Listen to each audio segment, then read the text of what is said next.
Hello, beautiful and beloved ones. This is Lorelei from the Tightrope to 5D Music Reactions. And if you wonder about that strange name, stick around to the end. I'm going to give you a special message about this historic shift from third dimensional consciousness to fifth dimensional consciousness. Never happened before, so stick around. But first, we're going to start with a reaction to DIMAS SENOPATI, Making Love Out of Nothing at All. Here we go.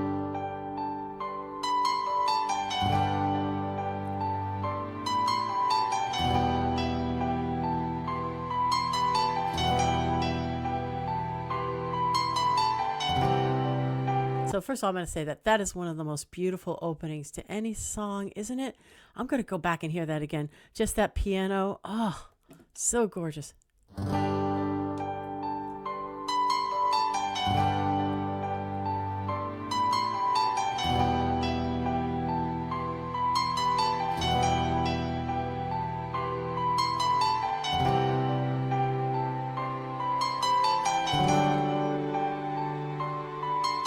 I know just how to whisper, and I know just how to cry.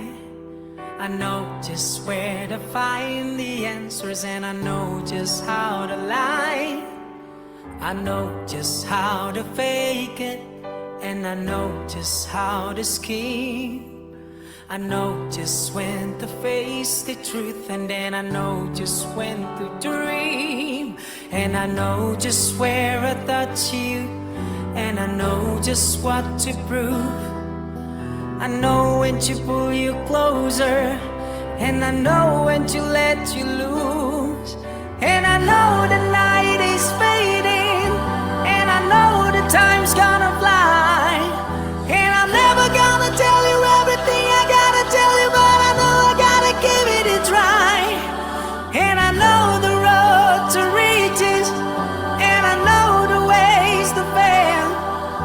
I know all the rules, and then I know how to break them, and I always know the name of the game. But I don't know how to leave you, and I'll never let you fall. Okay, I know we're going into the great part of it, but let's just hear a little bit back of this again because the buildup is so great. But oh my goodness, like this. So this is like he knows all this stuff. He's very good at all this stuff. He's very accomplished at all this stuff, but he doesn't know how to leave her. So this is like, have you ever had that experience of someone that you know it's just not good, it's not working, but you just don't even know how to leave them? Put in the comments if you did and what you did about it, how you got over that. Let's go back and hear that build up, and then we go into the big splash. Here we go. I know all the rules, and then I know how to break them, and I always know the name of the game. But I don't know how to leave you, and I'll never let you fall. And I don't know how you do it, making love out of nothing at all. Making love out of nothing at all. Making love out of nothing at all. Making love out of nothing at all. Making love out of nothing at all. Making love out of nothing at all. Making love. That piano is so that keyboard is so pretty, isn't it, in his back room? So I guess what he's saying here is that you really have nothing, no feelings for me or something like that, but you're making it like, acting like it's love, making it out to be love. Apparently he has deep feelings for this one, by the way. Oh my. So by the way, if you're enjoying this, like my video, like this one's video later because he's doing a great job, and subscribe. Every time I see you on the rays of the sun that are streaming through the webs in your hair, and every star in the sky is taking aim at your eyes like a spotlight. The beating of my heart is a drum, and it's lost, and it's looking for the rhythm like you. You can take the darkness from the beat of the night and turn into a big and burning endlessly bright. I gotta follow it, 'cause everything I know, well, it's nothing till I give it to you.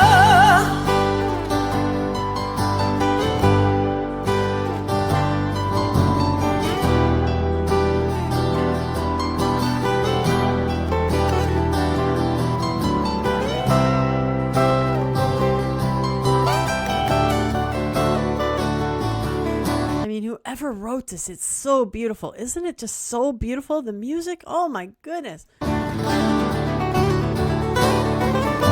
can make the runner stumble, I can make the final blow, and I can make every tackle at the sound of the whistle. I can make all the stadiums rock. I can make tonight forever, or I can make it disappear by the dawn.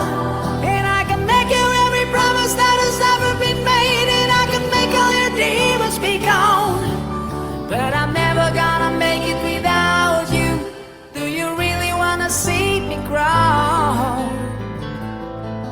And I'm never gonna make it like you do, making love out of nothing at all. Out of nothing at all. Out of nothing at all.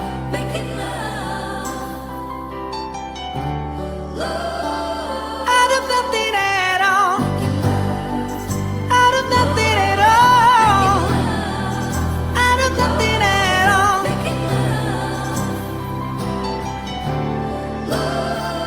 Out of nothing at all. Out of nothing at all. Out of nothing at all.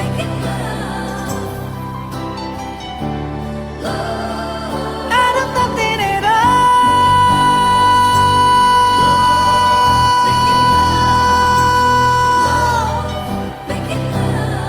Oh, how long was that? I have to count that. What that about maybe 10, 11 seconds? Let's see. Up. Out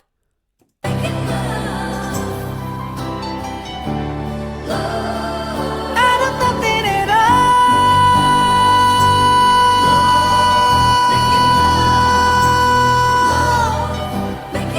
9. Out of nothing at all. Wow. Beautiful song and beautifully done. Oh, yeah. This guy knows what he's up to, right? He's not messing around. And the whole band, I mean, you got to give credit where it's due. My goodness. Those musicians are just extraordinary, aren't they? Oh, my. And if you want to talk about, like, where this falls on the scale of 1 to 10, you know that I have 1 being very third dimensional, fear, pain, suffering, sadness, frustration, anger, and 10 being very fifth dimensional, love, peace, joy, bliss, abundance, just ecstasy, all of that, right? Okay. So this one it's so beautiful. The sound of it, the way it's written, the music, oh, so beautiful. The story though is kind of a sad one. It's one of a person feeling like in the question mark of love and doesn't feel like he's loved as much as he loves the other one. And that's kind of what I'm getting from it, but also doesn't know how to walk away from that. So there's a sadness to that. So, so well done. But I think we're going to go with, like, for this one, because of that real deep sadness, probably like a 7, because the sound of it is beautiful too. So we don't want to go too low, but I'd say like a 7 on this one. And I like to give you these so that you can get an idea, kind of an idea of what is pulling you in the direction toward third dimensional and what is pulling you toward fifth dimension, right? If you want to be on that path of fifth dimension, right? Now, some of you may live life in a 5, right? And so reaching up to a 7 is great. It's very inspiring, this song for you, right? Because maybe the most of your life is kind of not so great, and it's kind of depressing and whatever else you have going on, right? Others of you are already at 7. You want to go higher. You want to go to a 9 or a 10, right? To get higher. That's for me. I have to go pretty high to raise me up because I'm already pretty high. So, okay, so that's a little bit about that. By the way, if you want to know a little about me, go to the About Me video on this channel. And it also leads you to a longer video about my Forged in the Fire journey, as I like to say, on this earth. And then also you can find out about the things I've created by going to About Lorelei on Patreon. And the link for that is in the notes. So please do participate. I've created these things for you to participate in. So if you're interested, give it a try. All right, let's see. So my message for today is the importance of giving up making meaning. Okay, what does that mean, giving up making meaning? Well, first of all, in my many, many years of personal growth and development through a company called Landmark Worldwide, great course, by the way, called the Landmark Forum. Maybe I'll remember to put that in the notes for you, because you should take it if you want to get rid of some of the baggage of your past. That's when you want to take that. And I was many years in it, and everything gave me something more and something more and something more. But we talked about this thing of making meaning. And it's kind of funny because it's really showing up in this song. You know, the meaning that he is giving to her behavior, whatever that behavior may be, the meaning that he's giving is that he loves her more than she loves him, and she doesn't really love him. Now, that could be very true. Who knows? I'm not in the girl's head. But it is the kind of thing we human beings make up in our heads about that behavior that you see out there.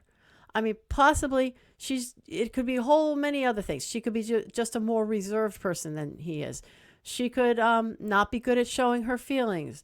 She could have baggage from her past that causes her to be depressed or sad or whatever. And she could, have thoughts running through her head all the time that are not very positive. So she's focused on that. She could just be a selfish person, not thinking about others. But it could absolutely mean so many hundreds of things besides that she does not love him, okay, as much as he loves her. She may love him deeply for all we know, but that's how love shows up in her world, right? So this is what we call making meaning, when we're inside of our own head, from our own personal perspective. And by the way, nobody else has our same perspective. We all have a different perspective. Everybody, every human being has a different perspective. So we're inside of our head looking at what other people are doing and deciding why they're doing it from our personal perspective. And this gets us into a lot of trouble, mostly because we don't come up with, oh, this person's doing it because it loves me so much. He or she loves me so much. Or he or she's doing it because, she's just happy to be alive. So she looks at the sunshine instead of me. We don't come up with that stuff. We come up with the person's acting the way they are in some way that is not very happy for us. Doesn't love me. Doesn't really care. All the stuff we can come up with. There's so many things we can come up with. Why the other people are doing whatever they're doing. Anything. Could be anything. Doesn't mean just this thing here. Anything at all. Whatever they're doing. If you look, take a look and watch your thoughts. That's a really good practice to have, is to be the silent watcher of your thoughts.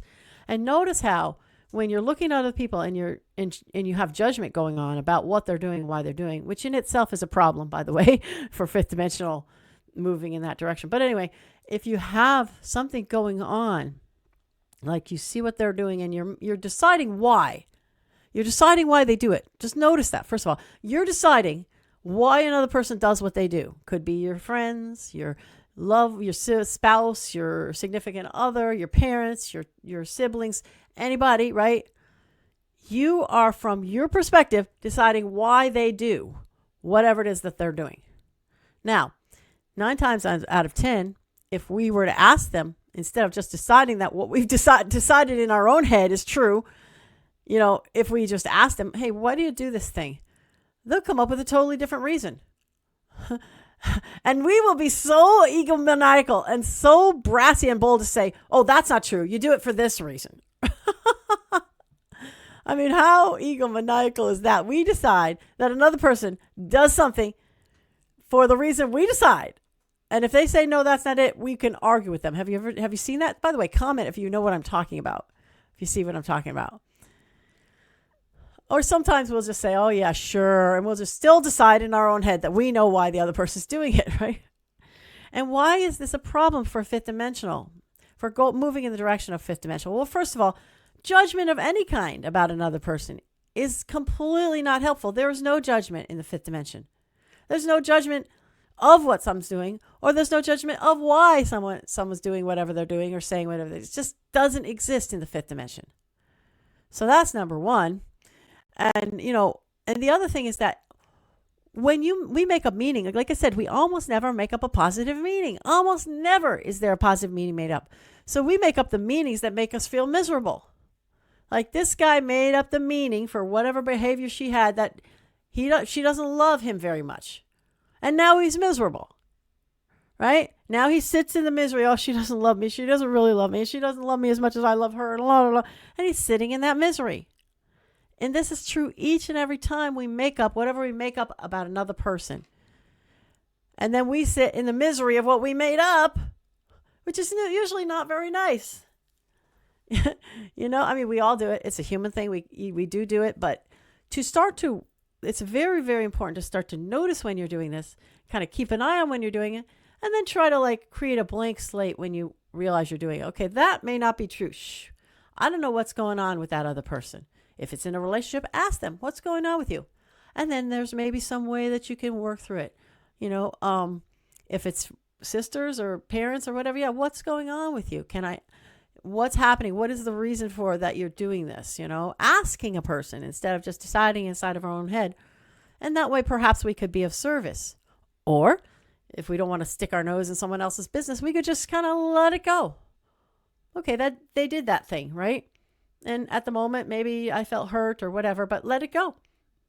And then it's gone. That was then. This is now. This is a new moment. Give everybody a new chance at a new start. That's a really powerful practice to start to learn how to do. Is just to let it go, let it go, let it go. Maybe that'll be another message that I'll bring you, the importance of letting it go. But for now, what we're working on is to give up making meaning in your head, to really, really understand. Every time you make meaning in your head, it's only from your own perspective of what the world looks like to you. And now you're making meaning for somebody else. And they're doing it based on what the world looks like to them, which is nothing like what it looks like to you, right? It all looks totally different to every different person. Really, if you want to delve into this deeply, check out that course called the Landmark Forum. Okay, and I can help you with some of these things as well in my one-on-one work, but that's another story. Okay, beloved ones, I'm sending you all the fifth dimensional energies, the love, the peace, the bliss, the joy, the just letting it go, the water off a duck's back, sending it all to you now. Shh. Namaste. I honor the God in you.